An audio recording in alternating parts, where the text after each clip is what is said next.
ഇന്നത്തെ വർഷങ്ങൾക്ക് ശേഷം ബോക്സ് ഓഫീസ് റിപ്പോർട്ടുകളിലേക്ക് ഇവർക്കും സ്വാഗതം. അങ്ങനെ കൃത്യം 12 ദിവസങ്ങൾ തിയേറ്ററുകളിൽ പിന്നിട്ടിരിക്കുകയാണ്. വൻ താരനിരയുടെ തിയേറ്ററുകളിലേക്ക് എത്തിയ വിനീത് ശ്രീനിവാസൻ സിനിമ വർഷങ്ങൾക്ക് ശേഷം 12ാം ദിവസം രണ്ടാമത്തെ തിങ്കളാഴ്ചയിലേക്ക് എത്തപ്പെട്ട സിനിമയുടെ ഇന്നത്തെ കേരള ട്രാക്കിംഗ്, ഇന്നത്തെ ഉൾപ്പെടെയുള്ള കേരള വേൾഡ് വൈഡ് എസ്റ്റിമേറ്റ് കണക്കുകൾ, അതോടൊപ്പം തന്നെ സിനിമയുടെ ഇതുവരെയുള്ള rest of India collection report കണക്കുകളെല്ലാം തന്നെ പുറത്തു വന്നിരിക്കുകയാണ്.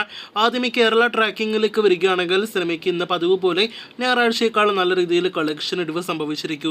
ഇന്നലെ ഇതേ സമയം 1,52,00,000 മുകളിലായിരുന്നെങ്കിൽ ഇന്ന് 60 ലക്ഷത്തിന് മുകളിലാണ് ചിത്രത്തിന്റെ കേരള ട്രാക്കിംഗ്. അപ്പോൾ ഇന്ന് സിനിമയ്ക്ക് 1 കോടി കേരള ഗ്രോസ് ഉണ്ടാകും. പക്ഷേ സിനിമയ്ക്ക് ഏറ്റവും കുറവ് കേരള ഗ്രോസ് കളക്ഷൻ വരുന്ന ദിവസമായിട്ട് ഇന്ന് കേരളത്തിൽ മാറുമെന്നാണ് നാം പ്രതീക്ഷിക്കുന്നത്. ഇന്നത്തോടെ 29 കോടിയിലേക്ക് സിനിമയുടെ Kerala box office gross collection എത്തുന്നതാണ്. ഇനി സിനിമയുടെ കേരള ബോക്സ് ഓഫീസിന് പുറത്തുള്ള കളക്ഷനിലേക്ക് വരികയാണെങ്കിൽ കർണാടകത്തിൽ 3,13,00,000 ഗ്രോസ് കളക്ഷൻ നേടിയെടുത്ത സിനിമ തമിഴ്നാട്ടിൽ 1,75,00,000 ഗ്രോസ് കളക്ഷൻ നേടിയെടുത്തിരിക്കുന്നത്.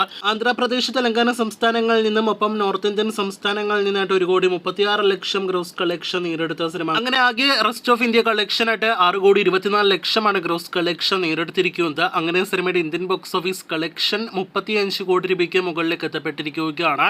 കഴിഞ്ഞ ശനി ഞായർ ദിവസങ്ങളിൽ ഒരു വമ്പൻ ഓവർസീസ് കളക്ഷൻ നാം കൂടുതൽ രാജ്യങ്ങളിൽ സിനിമ റിലീസ് ചെയ്തതുകൊണ്ട് പ്രതീക്ഷിച്ചു. പക്ഷേ പ്രതീക്ഷ 70 കോടിയിലേക്ക് സിനിമയ്ക്ക് കളക്ഷൻ എത്തപ്പെടാനായിട്ട് കഴിഞ്ഞിട്ടില്ല. ഇന്നത്തോടെ 12 ദിവസങ്ങൾ കൊണ്ട് 70 കോടിയിലേക്ക് സിനിമയുടെ വേൾഡ് വൈഡ് കളക്ഷൻ എത്തുമോ എന്നാണ് നാം ഇനി ഉറ്റുനോക്കുന്നത്. അതിനുമപ്പുറം നമ്മുടെ പ്രതീക്ഷ 80-90 കോടി റേഞ്ചിൽ സിനിമയുടെ ഫൈനൽ കളക്ഷനാണ് നേരത്തെ പ്രേക്ഷകരെ അറിയിച്ചത്. എത്തുമോ എന്ന് നോക്കാം. കാത്തിരിക്കൂ വർഷങ്ങൾക്ക് ശേഷം ഫൈനൽ വരെയുള്ള ബോക്സ് ഓഫീസ് റിപ്പോർട്ടുകൾ കേട്ടാം.